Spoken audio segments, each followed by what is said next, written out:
তো নমস্কার বন্ধুরা, আশা করি সবাই ভালো আছেন। তো বন্ধুরা, এখন কথা বলবো প্রসেনজিৎ চ্যাটার্জিকে নিয়ে। তো প্রসেনজিৎ চ্যাটার্জি রিসেন্টলি একটা ইন্টারভিউ দিয়েছেন।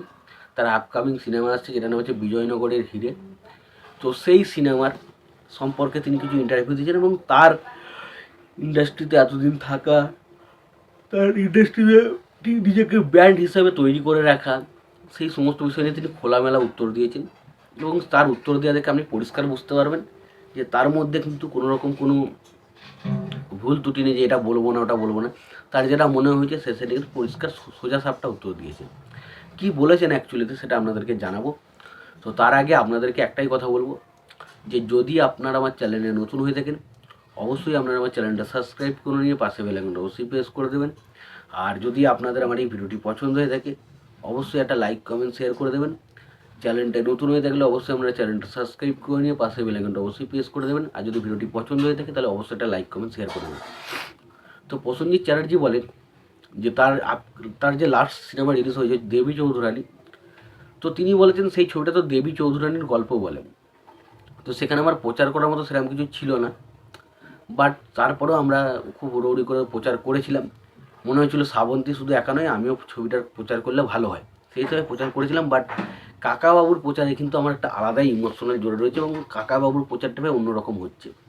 তো রিসেন্টলি আমি একটা ইন্টারভিউ করতে, আমি একটা প্রচার করতে একটা স্কুলে গিয়েছিলাম এবং সেখানে গিয়ে ঢুকি এবং সঙ্গে সঙ্গে 150 স্টুডেন্ট একসঙ্গে অমর সঙ্গীত গানটার সময় হো হো করে চেঁচিয়ে ওঠে এবং তখন আমার চোখ দিয়ে একটু হালকা হলো জল পড়ে এবং আমি বুঝতে পারি ভাই এখনও মানুষজন আমাকে কতটা ভালোবাসে। তো বাচ্চাদের ভালোবাসা কখনোই কিন্তু খাঁটি হয় পুরো, সেটা তিনি আরও বলেছেন। এবং সেখানে তারপরে তাকে প্রশ্ন করে তাহলে কি কাকাবাবু সিনেমাটা কেউ দেখতে যাবে। তো দেখুন, তিনি একটা পরিষ্কার কথা বলেছেন। দেখুন, কাকাবাবু একটা এমন এক ধরনের গল্প যেগুলো বাঙালি পরিবারের কেউ না কেউ জানে, নয় কাকা জানে, জ্যাঠা জানে, পরিবারের দাদু দিদা বাবা মা কেউ না কেউ জানে, বা ছেলেরাই জানে। সুতরাং তারা জানে যখন, তারা তাই চাইবে ছেলেটা অবশ্যই সেই সিনেমা কাকাবাবুর চরিত্রে সিনেমাটা দেখতে নিয়ে আসতে। তো সেই কারণে তিনি এই সিনেমাটা, আমি আশা রাখছি ভালো কিছু করবে। এবং তারপর তাকে বলাই কাকাবাবুর সিনেমাতে আগে আমি সৃজিত মুখার্জির সাথে করছেন এবং এই যে পরিচালকটা করছে তার সাথে প্রথম করছেন, তা বলে কে বেটার বলে মনে হয়। তখন তিনি বলেন যে সৃজিত একটু লার্জার দ্যান লাইফ দেখাতে বেশি ভালোবাসেন কাকাবু চরিত্রটাকে, বাট আমি যার পরিচালকের সাথে করছি তিনি ছবিটাকে বাস্তবসম্মতভাবে বেশিরভাগ দেখানোর চেষ্টা করেন। এটা নিয়ে তাকে প্রশ্ন করায় এবং তার পাশাপাশি তাকে এটাও প্রশ্ন করায় যে এই যে আমি এত বছর ধরে টিকে আছি। তো তিনি বলেছেন দেখুন, কে কী বলছে না বলছে সেটা ব্যাপার নয়, একটা মানুষ যখন মানে বিশাল বড় জায়গা করে তার পেছনে অনেক মানুষেরই অবদান থাকে।